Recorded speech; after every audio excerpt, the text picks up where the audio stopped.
Mesdames, Messieurs, il n'est pas de mes habitudes de faire deux vidéos le même jour, mais la situation est exceptionnelle, donc cela s'impose, me semble-t-il. Nouveau déroulement dans la crise en Russie, un communiqué du palais présidentiel de la Biélorussie. Le président de la Biélorussie, Alexandre Loukachenko, annonce que, de par une médiation qu'il aurait lui menée, Yevgeny Prigozhin ainsi que ses hommes auraient reçu la garantie de ne pas être inquiétés pour les actions entreprises durant ces dernières heures et que il serait cherché des compromis par la suite concernant donc, la collaboration dans le cadre de la guerre contre l'Ukraine. Suite à ça, Yevgeny Prigozhin, donc le chef du groupe Wagner, lui-même annonce qu'il décide finalement de faire demi-tour, de ne pas attaquer Moscou et de rentrer dans ses bases. Donc une situation qui, donc effectivement, paraît un peu surprenante. Mais si l'on analyse le déroulement de ces dernières heures, on peut voir qu'il y a des explications précises à ce qui s'est passé.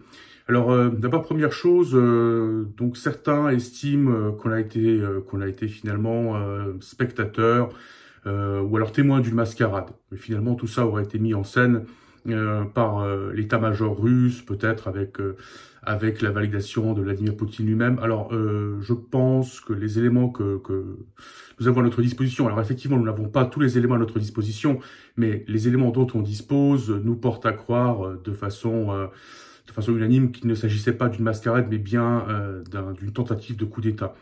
Mais qu'est-ce qui s'est passé finalement? Pourquoi, si coup d'État il y a eu, si tentative de coup d'État il y a eu, pourquoi est-ce que finalement c'est un coup d'État qui a avorté?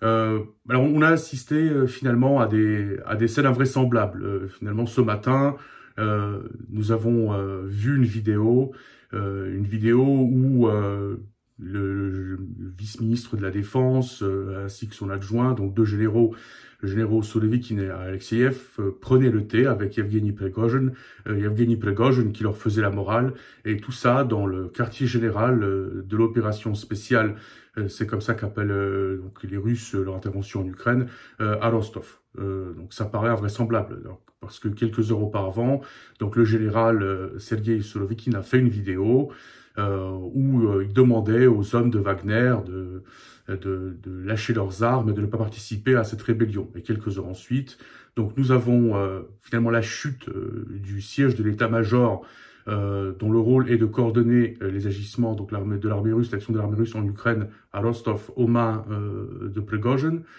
Donc ce siège donc est investi par le groupe Wagner. Et ensuite, nous avons les deux généraux, donc l'un d'entre eux d'abord demandait à Prigozhin de laisser tomber, et ensuite donc prend le thé avec lui, et finalement c'est Prigozhin qui leur fait la morale et qui les traite un peu comme s'il faisait la morale à des enfants. Donc ça paraît complètement invraisemblable. Mais peut-être que ça s'explique. Bon, dans tous les cas, qu'est-ce qui s'est passé? Donc, ensuite, on a eu donc l'investissement de la ville, du siège de l'état-major russe à Rostov. Ensuite, on a eu une autre ville qui est tombée aux mains de Wagner. Donc, le groupe Wagner qui a commencé à faire mouvement sur Moscou. Alors, selon différents rapports, il y aurait entre 5 et 10 000 hommes qui auraient fait aujourd'hui mouvement vers Moscou. On sait que le convoi de Wagner a été attaqué en route. Entre-temps, tout porte à croire que Vladimir Poutine lui-même a quitté Moscou.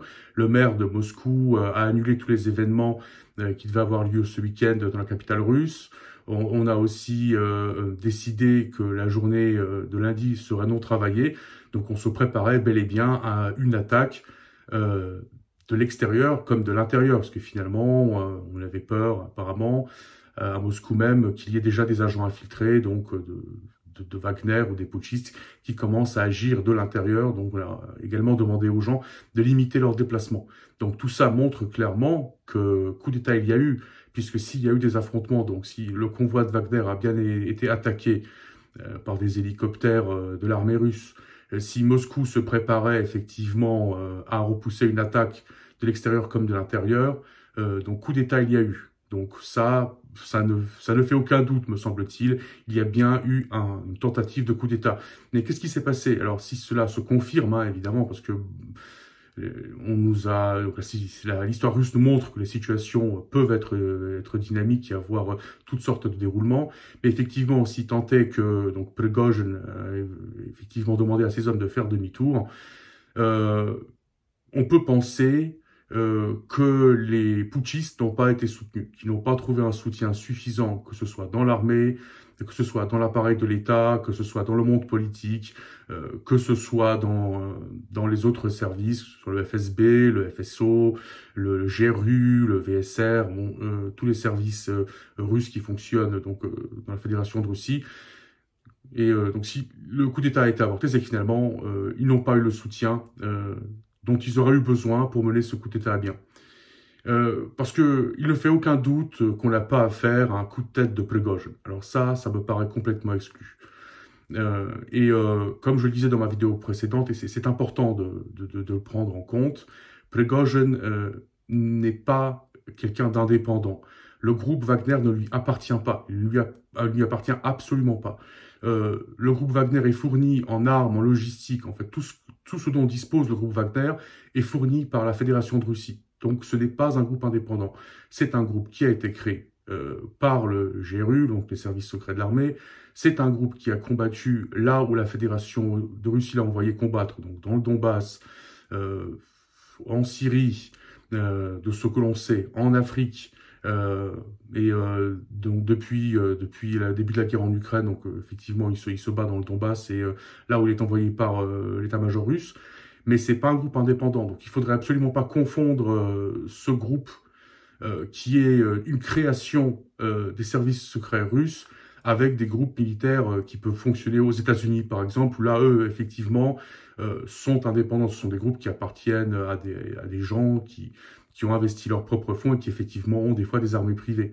Mais là, on a vraiment affaire à un groupe qui appartient à l'État russe, et je dirais même plus que Yevgeny Prigozhin en personne, lui aussi, est la propriété de l'État russe, puisque c'est l'État russe qui l'a créé. C'est un homme qui a fait de la prison, donc un zek, Zek Luchon, donc ancien tolard, en traduction pure du russe. C'est quelqu'un donc qui était cuisinier. Et donc c'est quelqu'un qui doit tout ce qu'il a, finalement jusqu'au dernier centime, aux bonnes grâces de Vladimir Poutine. Puisque donc d'abord, il a reçu des contrats pour les cantines scolaires en Russie, donc du gouvernement russe. Donc il a fait de la cuisine pour Poutine.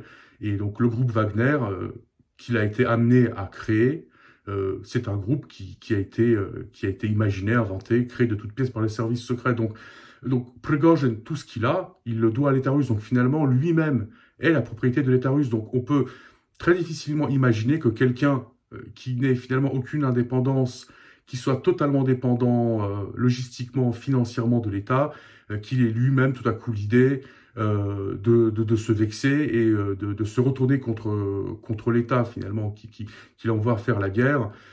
Parce que on aurait bombardé donc ces centres de formation, donc parce qu'on aurait bombardé ses troupes.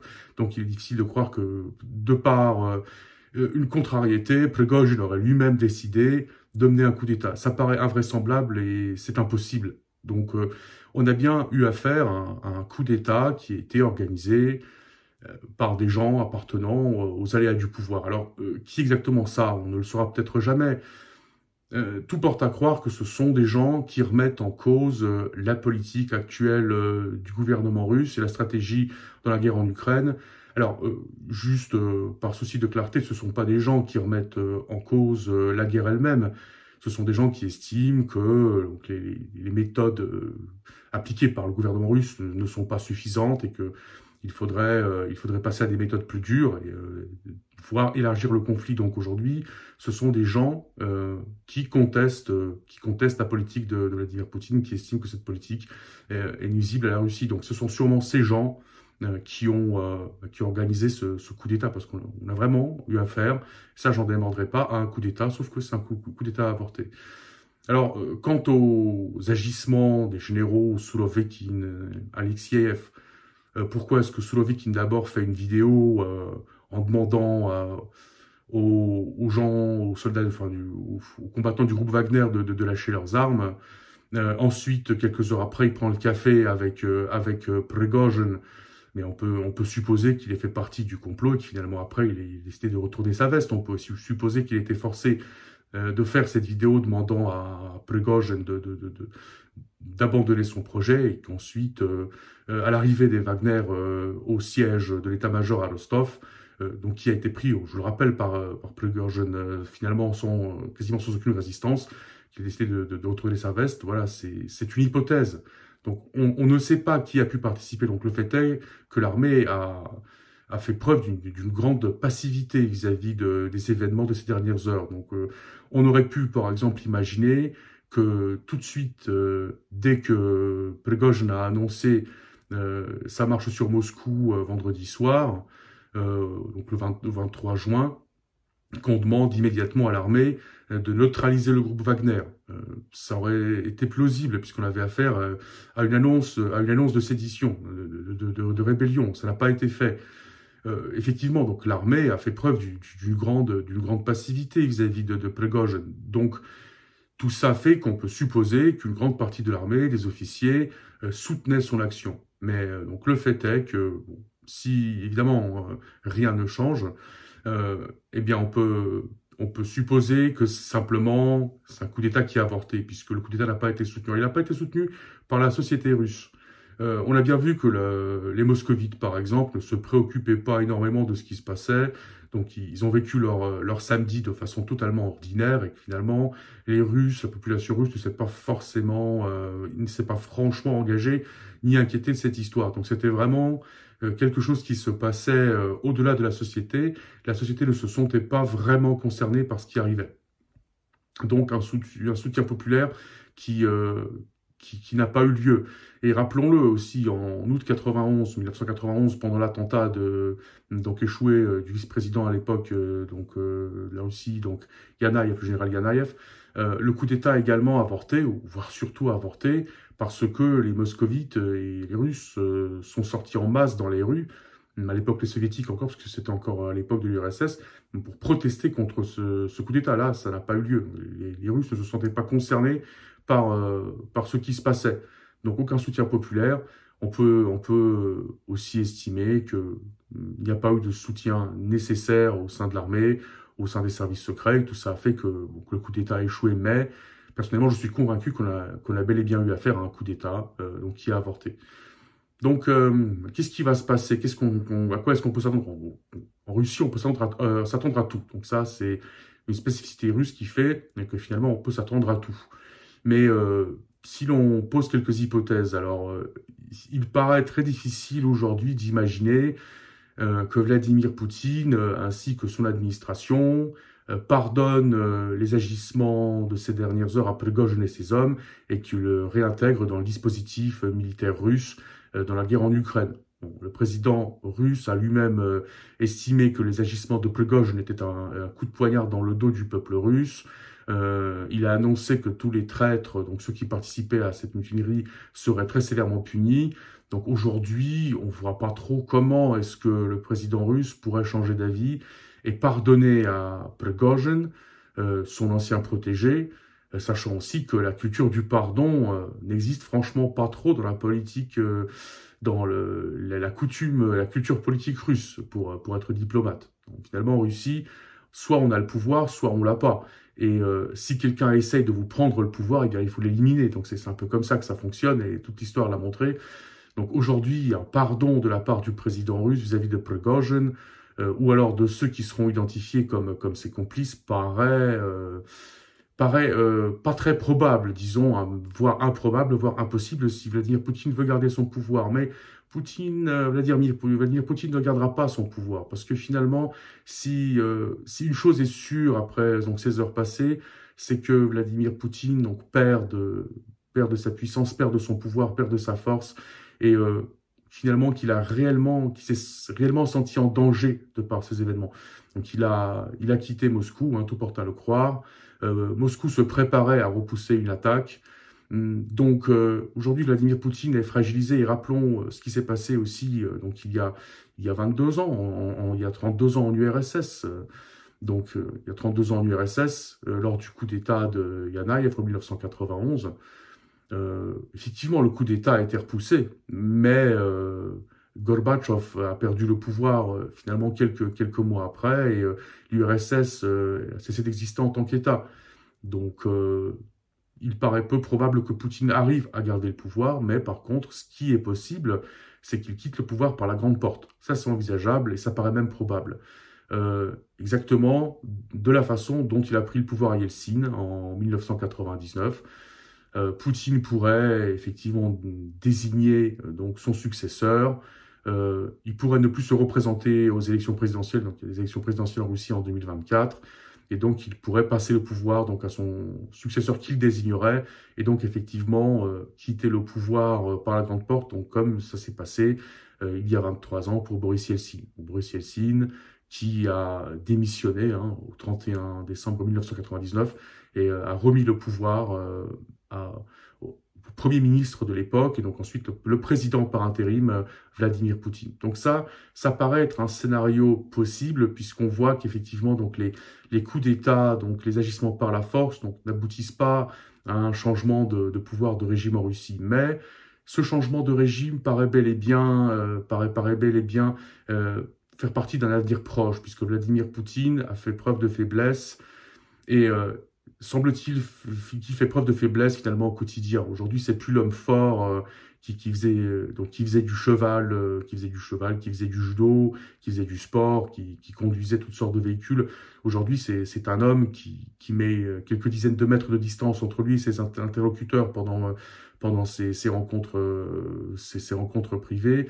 Donc c'est quelqu'un qui va aller s'enterrer dans un bunker pendant qu'on déclenche l'invasion de l'Ukraine. Donc c'est quelqu'un dont on dit qu'il est malade, et c'est donc un monsieur d'un certain âge. Donc aujourd'hui, il perd de son pouvoir, surtout ses décisions sont contestées, puisque on considère que la guerre en Ukraine, l'invasion russe de l'Ukraine, c'était sa décision, c'était son choix, et on parle même de guerre de Poutine, dans la mesure où la stratégie qu'il met en place est contestée par divers membres de son administration. Tout ça fait que Vladimir Poutine apparaît comme un homme faible, un homme qui n'est plus dans le coup. Donc dans tous les cas, le pouvoir va finir par le perdre dans un avenir proche, et on peut justement poser cette échéance de 2024, ça paraît inévitable. Maintenant, il faut bien voir que la perte du pouvoir par Poutine n'est pas forcément une bonne nouvelle pour l'Occident, parce qu'aujourd'hui, on ne voit pas trop qui pourrait le remplacer, et surtout dans ceux qui pourraient le remplacer potentiellement, ce sont tous des gens qui sont bien plus radicaux que Vladimir Poutine. Donc, une passation de pouvoir ne signifiera absolument pas un dégel de la situation dans les relations avec l'Occident. Bien au contraire, la passation de pouvoir à quelqu'un en Russie signifiera probablement un durcissement de la ligne russe vis-à-vis de l'Occident, parce que comme je le disais, la stratégie russe est contestée, que ce soit par une partie des militaires, que ce soit par une partie des services secrets, des politiciens. On estime que la Russie dispose des moyens d'élargir le conflit, que la Russie devrait attaquer finalement un des pays limitrophes de l'OTAN, par exemple la Pologne, d'une part pour stopper l'aide militaire à l'Ukraine, et d'autre part pour tester la cohésion de l'OTAN. La stratégie de Vladimir Poutine, donc de mener la guerre en Ukraine finalement, ou alors de mener une guerre avec l'Occident par guerre interposée, comme ça s'est fait au Vietnam ou en Afghanistan, donc des méthodes de la guerre froide, sont contestées par une partie de l'administration. Donc on peut supposer que le successeur de Poutine changera de stratégie, qui mènera une ligne bien plus dure. Donc pour nous, l'Occident, c'est pas une bonne nouvelle. Mais c'est pas une bonne nouvelle pour Kiev non plus, parce que la situation qui s'est passée ces dernières heures met sur la table deux sujets pour l'Occident. Et ces deux sujets sont une très mauvaise nouvelle pour Kiev et pour l'Ukraine elle-même. Premièrement, l'Occident s'est rendu compte qu'un coup d'État en Russie est possible et que la Russie peut être déstabilisée. Et ça, c'est une situation qui fera peur à l'Occident. Beaucoup de dirigeants se rappellent des années 90, d'une Russie assez chaotique, qui faisait plutôt peur par son chaos. Et quelque part, on préfère une Russie qui fait peur avec ses armes atomiques, mais une Russie stable et cohérente, prévisible, qu'une Russie qui sombre dans le chaos. Donc tout ça va remettre sur la table la question du soutien à l'Ukraine et de comment est-ce qu'on continue ce conflit. Est-ce qu'on débloque les négociations? Est-ce qu'on continue en fait de soutenir l'Ukraine dans ce conflit, sachant que ça peut mener à terme à une déstabilisation de la Russie? Ça, c'est la première question. La deuxième question qui va se poser, donc les Occidentaux ont sûrement conscience, les dirigeants d'Occident ont conscience, c'est que Vladimir Poutine sera remplacé par un homme bien plus ferme et bien plus radical que lui. Donc, d'un point de vue occidental, il serait peut-être préférable d'arriver à un accord de paix avant la passation de pouvoir qu'après. Parce qu'après, finalement, tout peut arriver. On peut assister à une escalade du conflit, on peut assister à un certain nombre d'éléments qui ne sont pas optimistes, qui ne sont pas de bons présages pour l'Occident. Donc, on peut supposer que d'une part, une peur d'une Russie chaotique, une Russie stabilisée qui sombre dans le chaos, et d'autre part, la peur d'un successeur de Vladimir Poutine qui soit bien plus dur, fera que l'Occident sera plus à même de négocier et on peut penser que les choses évolueront dans ce sens dans un avenir proche. Et ça, ce sont deux nouvelles qui sont très défavorables à Kiev parce que de par ce qui s'est passé en Russie ces dernières heures, certains pays, certains milieux politiques, mais voire des dirigeants des pays occidentaux se poseront la question de savoir si effectivement cette stratégie de soutenir Kiev dans la guerre contre la Russie, sachant que logistiquement, il est difficile de fournir suffisamment de logistique aux Ukrainiens pour gagner cette guerre, donc mener une contre-offensive efficace qui puisse effectivement causer des dommages irréversibles à l'armée russe. D'autre part, donc continuer à soutenir l'Ukraine dans cette guerre, donc prolonger l'échéance et arriver dans une situation où la guerre dure toujours et que Vladimir Poutine est remplacé par un dirigeant plus dur. Tout ça, ce sont des solutions, des scénarios qui sont défavorables. Donc, dans la mesure où on n'a pas véritablement d'offres aujourd'hui vis-à-vis de l'Ukraine, on n'a pas de propositions concrètes, donc que ce soit l'intégration dans l'Union européenne ou dans l'OTAN, on propose des offres alternatives qui finalement sont qu'une alternative, à savoir un conseil OTAN-Ukraine, une communauté politique européenne ou des garanties internationales. Tout ça, ce sont des solutions qui ne sont pas des solutions. Donc finalement, dans la mesure où on n'a pas de projet alternatif pour l'Ukraine, où finalement on risque de déstabiliser la Russie, où on risque d'arriver dans une période où la Russie sera mieux dirigée de manière plus efficace, avec une armée plus efficace, plus aguerrie, donc une Russie qui soit plus dure et plus radicale. Tout ça poussera à court et moyen terme donc les pays de l'OTAN, les principaux alliés de Kiev, de l'Ukraine, à amorcer une négociation avec la Russie. Tout ça donc, sont sûrement de mauvaises nouvelles pour le gouvernement de Kiev. Il faudra observer le déroulement de la situation en Russie, parce que, comme je le disais, en Russie, tout est possible. Mais donc, à l'heure d'aujourd'hui, tout porte à croire qu'il n'y aura pas de coup d'État, que le coup d'État, finalement, a été avorté. Donc, s'il y a eu un coup d'État, et tout porte à croire qu'il y en a eu un, le coup d'État a été avorté. Mais, inéluctablement, Vladimir Poutine est voué à perdre son pouvoir, ce qui risque d'arriver prochainement, dans ces prochains mois. Un départ de Poutine, donc après les élections présidentielles de 2024, semble probable à ce jour. Donc il faudra bien évidemment observer le déroulement de la situation en Russie pour s'en rendre compte. Bien, je vous remercie, messieurs, dames, d'avoir suivi cette vidéo. Pour ceux qui trouvent qu'elle a une certaine valeur et que son contenu est acceptable, je les invite d'une part à cliquer sur j'aime pour cette vidéo et d'autre part à vous abonner à ma chaîne. Pour ma part, je vous remercie du temps que vous avez consacré à cette vidéo. Dans un futur proche, j'en ferai d'autres, ainsi que des vidéos sur la Pologne. À bientôt.